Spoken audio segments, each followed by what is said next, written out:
Here's Chief Washington correspondent James Rosen on UN Secretary General Ban Ki-moon and his relationship to Qatar. With Secretary of State Kerry shuttling around the Mideast to broker a ceasefire in Gaza, aides said he spoke 3 times by phone with the foreign minister of Turkey, the country whose prime minister has accused Israel of committing genocide in the conflict, and twice with the foreign minister of Qatar, the country whose oil wealth is believed to be bankrolling not only vital infrastructure projects in Gaza, but also the rocket launchers and tunneling equipment that Hamas has used to attack Israel. Qatar doesn't have the right to send the money of the oil to build rockets and tunnels and support the killing of people. With all due respect to Qatar.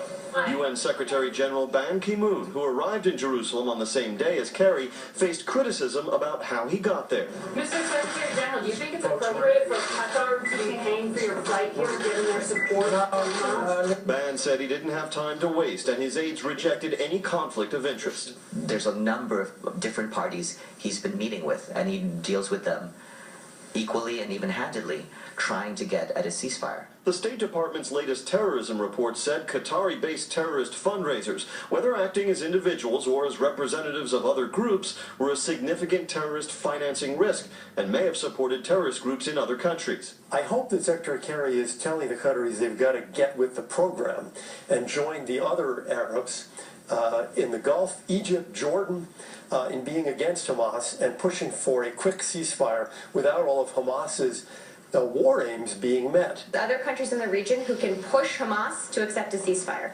Qatar's obviously one of them. It's important to get to a ceasefire, so we will continue working with them. The Qatari embassy in Washington did not respond to requests for comment, but the head of Hamas spoke out forcefully from his base in Doha, Qatar. When it comes to this balance of power in this battle between us and Israel, they are the executioners, the aggressors, the occupiers. As for Turkey, Prime Minister Recep Erdogan doubled down on his comments about Israel and genocide, telling CNN International today, and I quote, "You can see that what Israel does to Palestine, to Gaza right now, has surpassed what Hitler did to them," unquote.